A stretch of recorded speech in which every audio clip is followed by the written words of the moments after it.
Olá, nós estamos para mais uma aula de escola dominical. Hoje é domingo, dia 4 de abril, o domingo da ressurreição. Nós estamos alegres porque Cristo ressuscitou, aleluia! Cristo vive, a morte foi vencida pelo nosso Deus. Eu quero orar com você agradecendo pela Páscoa de Cristo Jesus. Vamos orar. Senhor Deus, nós te agradecemos porque a morte não tem domínio. O Senhor venceu a morte, o Senhor venceu o pecado. Obrigado, ó Pai, porque nós temos vida eterna. Abençoe cada irmão, cada irmã, cada amigo, amiga que participa desta nossa conversa, ainda que pelo meio virtual. Nós oramos também pedindo para que essa pandemia possa ser diminuída e em breve possamos voltar a nos encontrar, sentarmos à mesa, podemos desfrutar do convívio dos nossos queridos e queridas. Abençoe a tua igreja espalhada por toda a face da terra. Clamamos, intercedemos por aqueles que estão sofrendo. Abençoe, Senhor, os que perderam entes queridos. Derrame a sua poderosa mão protetora na vida de cada um e cada uma. Nós oramos e pedimos tudo em nome de Jesus. Amém.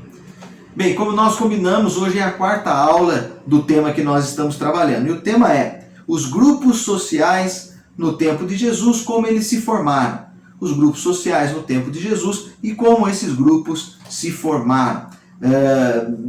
Nas aulas que passaram, nós vimos esse contexto de formação, como era a cultura, o Império Romano, os grupos que formavam, os que eram a favor de Roma, os que eram contrários a Roma, e hoje nós vamos continuar fechando os grupos que faziam oposição ao Império Romano. E o texto que eu quero ler com você está lá no Evangelho de Marcos, capítulo 15, nós vamos ler do primeiro versículo ao versículo de número 15. Relembrando aí a crucificação do Senhor Jesus, ainda que hoje seja o domingo de Páscoa, o domingo da ressurreição. Vamos ler. Logo pela manhã, entraram em conselho os principais sacerdotes com os anciãos, os escribas e todo o sinédrio. E amarrando a Jesus, levaram-no e o entregaram a Pilatos. Pilatos o interrogou: És tu o rei dos judeus? Respondeu Jesus: Tu o dizes. Então os principais sacerdotes o acusavam de muitas coisas. Tomou Pilatos a interrogá-lo: Nada respondes? Vê quantas acusações te fazem. Jesus, porém, não respondeu palavra, a ponto de Pilatos muito se admirar. Ora, por ocasião da festa, era costume soltar ao povo um dos presos, qualquer que eles pedissem. Havia um chamado Barrabás, preso com amotinadores, os quais, em um tumulto, haviam cometido homicídio.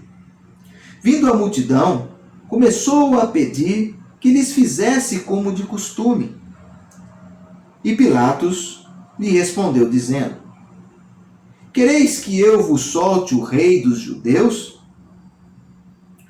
Pois ele bem percebia que por inveja os principais sacerdotes lhe o haviam entregado.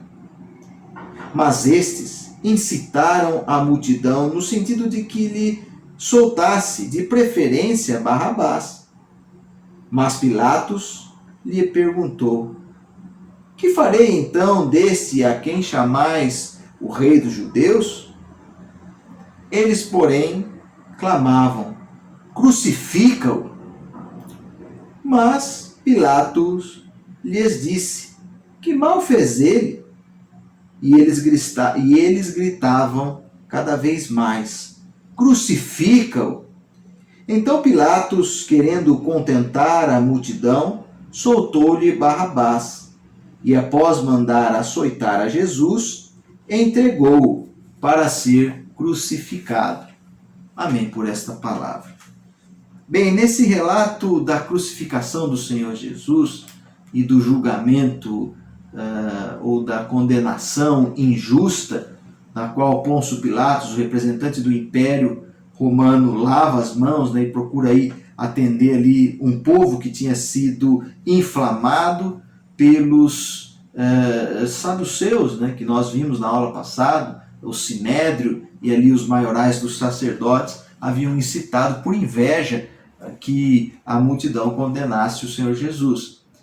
E aqui nesse relato nós já estamos citando alguns dos componentes ou das tribos ou dos grupos sociais que existiam na comunidade judaica.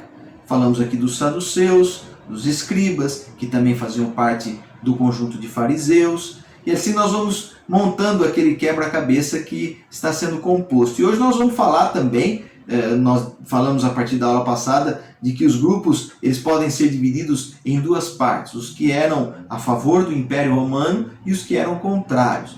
E hoje nós vamos continuar tratando de grupos que eram contrários ao Império Romano. E eu quero destacar o versículo 7 do capítulo 15 que nós acabamos de ler. Ele diz assim: havia um chamado Barrabás, preso com amotinadores, os quais, em um tumulto, haviam cometido homicídio. Bem, esse grupo de amotinadores ou revoltosos eram o grupo conhecido como zelotes ou zelotas. Eles eram revoltosos contra Roma. Esse grupo também conhecido como rebelde, eles não formavam apenas uma unidade coesa. Eles tinham ali várias formatações, né, dentro desse movimento conhecido como zelotas. E assim, eles eram conhecidos zelotas pelo zelo que esse grupo tinha com a lei, por sua paixão pela liberdade, né, por seguir a lei em liberdade. E por isso eles contrariavam e se opunham aos romanos. E os romanos entendiam esse grupo zelotes ou zelotas como verdadeiros agitadores. Tanto que aqui o texto fala amotinadores. Então, esses zelotes eles surgem a partir dos fariseus. Contudo, eles são uma origem mais radical, eles são mais militantes e são extremamente nacionalistas, ou seja, um povo muito exclusivista. Os zelotes eles tinham por característica lutar contra o império, contra os imperialistas idólatras, bem como os seus representantes que exerciam ali a força na Palestina. Por isso o rei era visto como, o imperador era visto como um deus, e os zelotes condenavam isso. Entre eles haviam os que praticavam ataques ativos aos colaboradores de Roma. Portanto, eles usavam de violência. Tem até um instrumento utilizado pelos zelotas, que era uma espécie de um pequeno punhal, conhecido também como sica, né? Como um equipamento que pode ferir e levar até a morte. E por utilizarem essa sica, esse pequeno punhal, eles também foram conhecidos por sicários. Eu quero ler com você Atos dos Apóstolos, o livro de Atos dos Apóstolos, capítulo 21, versículo 38. Diz assim, para falar um pouco dessa característica, ou desse instrumento que eles usavam, a sica, e pela utilização deles ficaram conhecidos como sicários. Diz aqui, Atos 21, versículo 38 fala: não és tu, porventura, o egípcio que há tempos sobrevoo e conduziu ao deserto 4.000 sicários? Tá aí, né? Então, sicários era também esse grupo de zelotas ou de opositores a Roma e revoltosos. Enquanto os fariseus eles atuavam numa resistência mais passiva e pacífica, né? Eles eram mais tranquilos, os zelotes eles atuavam numa resistência mais ativa, numa luta armada contra o império. É certo que entre os discípulos de Jesus haviam rebeldes desse grupo, desse movimento dos zelotas. Quero abrir a Bíblia com você no Evangelho segundo São Lucas, capítulo 6, nós vamos ler o versículo 15. Lucas 6, 15 diz assim: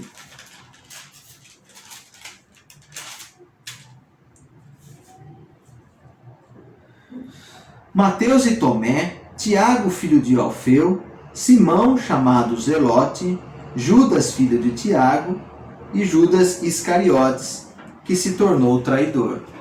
Então vejam só vocês, no grupo de Jesus tinha aí alguns desses revoltosos que nós acabamos de citar. Em sua maioria, os zelotes eles faziam parte de um grupo de campesinato empobrecido, composto ali da região da Galiléia. E havia esse campesinato perdido boa parte de suas terras por conta do cruel massacre do sistema tributário imposto por Roma. Então, os revoltosos perderam as suas propriedades e por isso a luta ainda tinha um sentido até existencial para esse grupo. O que esses zelotes ou zelotas lutavam, né? Qual é a causa deles? Como eles faziam? Eles lutavam contra a cobrança abusiva de impostos pelo Império Romano, né, sobre o povo hebreu. Então eles não aceitavam e lutavam contra essa injustiça. Eles lutavam também contra a idolatria ao imperador, né? Não eram favoráveis a isso. Eles também queriam e promoviam, exigiam que o império fizesse uma reforma agrária, uma divisão justa das terras, e buscavam libertação para aqueles que estavam ainda escravizados dentro desse sistema. Eles desejavam que as dívidas deles fossem perdoadas, né? Então o império, a partir da cobrança de impostos, os juros foram sendo aí cobrados e esse povo ele não se via mais como liberto dessas dívidas. Então os zelotes exigiam que as suas dívidas fossem perdoadas. Eu queria parar um pouquinho aqui para pensar com vocês. Nós vimos que esses revoltosos faziam parte do grupo de Jesus, dos seus discípulos. E entre os discípulos tinham também publicanos, tinham também alguns oriundos do farisaísmo. Então eu te pergunto, né? Jesus conseguiu unir em sua comitiva, de um lado o publicano Mateus, de outro o zelota Simão, e nesse grupo não existia violência ativa. O Senhor Jesus ele praticava e desenvolvia o amor entre os inimigos e também o perdão. A partir desse cuidado que Deus, revelado em Jesus, tem, nós podemos ver que Jesus ele tinha uma abordagem diferente do zelota, né? Para ele, a violência não resolveria os conflitos. Tanto assim que ele colocou um desse grupo na sua comitiva, né? Então vale a gente pensar também nessa inclusão do projeto missionário do Senhor Jesus, mas que a violência não combina com a nossa conduta cristã. Bom, falamos dos zelotes, agora nós vamos falar sobre os essênios. Essênios, esse grupo na Bíblia você não vai encontrar a citação desse grupo. Porém, no ano de 1947, em Qumran foi um espaço ali na Palestina, um território encontrado onde muita arqueologia, né, muitos pergaminhos foram encontrados, e ali, nesses manuscritos, nós encontramos referência aos essênios. Os essênios, eles tinham por objetivo principal a fidelidade ao judaísmo tradicional, bem como a classe sacerdotal sadoquita. Eles tinham aversão aos anciãos. Em vez de serem coniventes com a dominação romana, eles tinham aversão àqueles que se aliavam ao império. Para eles, esse povo era mau.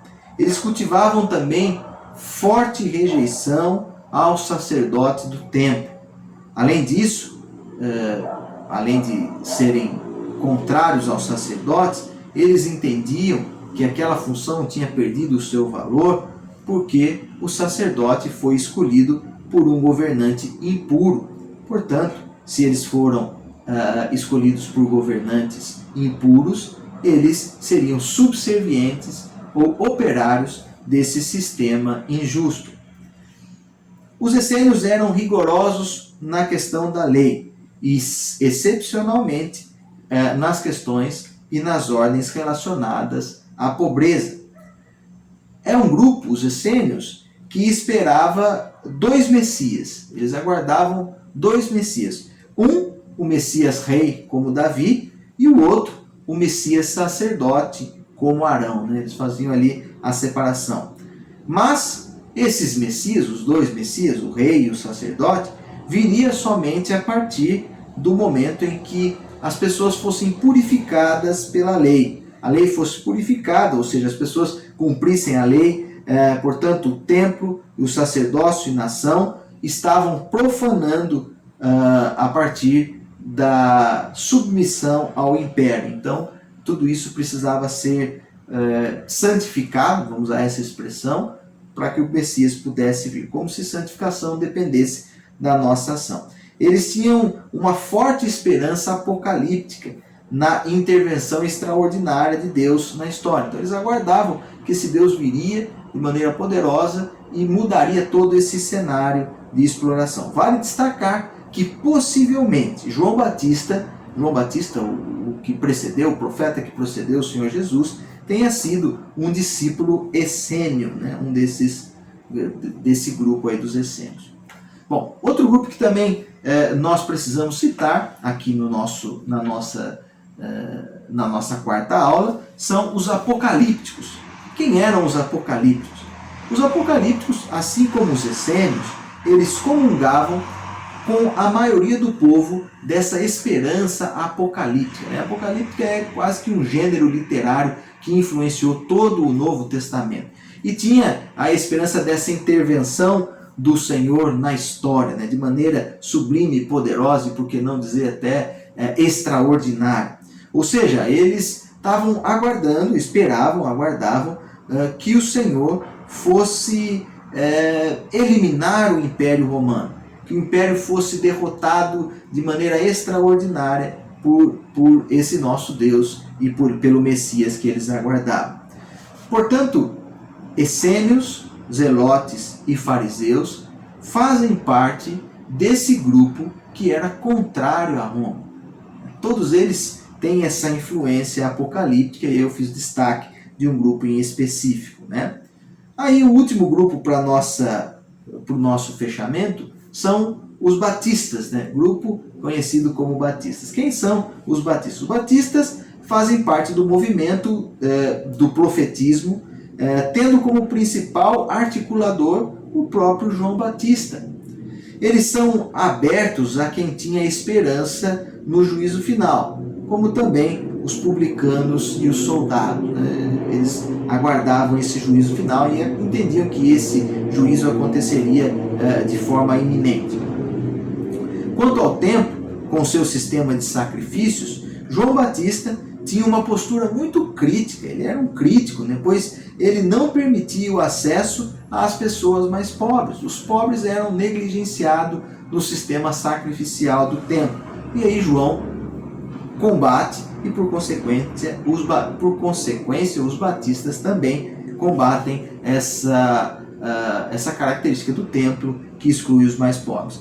Daí porque pregava a conversão na periferia, nas regiões desérticas. Então os batistas atuavam nos desertos, porque eles entendiam que o templo excluía aqueles que eram os mais necessitados. Para esse grupo, o batismo com água representava a conversão dos pecados, com vistas a um novo nascimento. Por sua vez, o batismo do Messias esperado não apenas com água, ele não ocorreria apenas com água, mas também, como ocorreu de fato, no batismo do Espírito Santo. A conversão dos pecados devia produzir, segundo os batistas, uma partilha e a fraternidade. Ou seja, a pessoa precisava mudar realmente de vida, ser uma pessoa mais solidária, e assim eles entendiam. As principais diferenças entre o João Batista e Jesus podem ser resumidas em 2 pontos que aqui eu vou colocar. Primeiro, João anunciava a conversão para o poder receber o perdão. Né? João anunciava a conversão para poder receber o perdão num julgamento futuro. Enquanto Jesus pregava o perdão como uma realidade presente. Então está aí uma distinção entre a pregação de João e do Senhor Jesus. 2.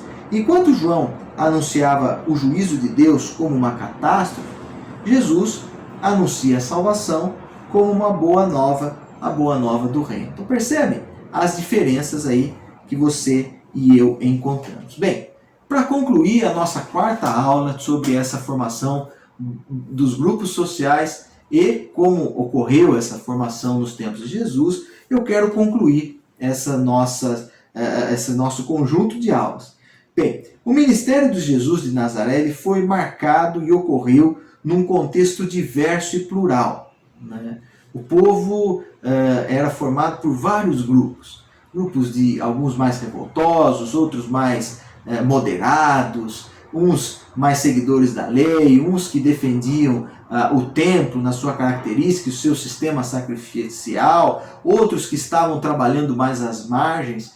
É nesse contexto plural que o Senhor Jesus anuncia o Evangelho. E percebem como Jesus alia o publicano, o zelote, o batista, que tinha uma visão diferente, as várias etnias, o Senhor Jesus caminha com elas e propõe, né, uma mudança de vida para todas elas. E também nós, né, nesse contexto, olhando para a história de Jesus, vivemos também num mundo plural, diverso, com várias tribos, grupos. E o nosso desafio é também viver nesse mundo plural, buscarmos unidade, né, unidade em Cristo, e anunciarmos o Evangelho para esse tempo que eu e você vivemos. Né? Então, eu espero que essa aula, que essa nossa conversa tenha sido também um incentivo para você, talvez pensando aí no que o Senhor Jesus passou, a gente, se anime, eu posso sim atuar nesse contexto tão diverso, de várias culturas, várias etnias e religiões. Eu espero que tenha sido relevante para você. Muito obrigado pela sua participação. Um ótimo domingo. Feliz Páscoa. Jesus Cristo ressuscitou. Uma boa semana para todos e todas.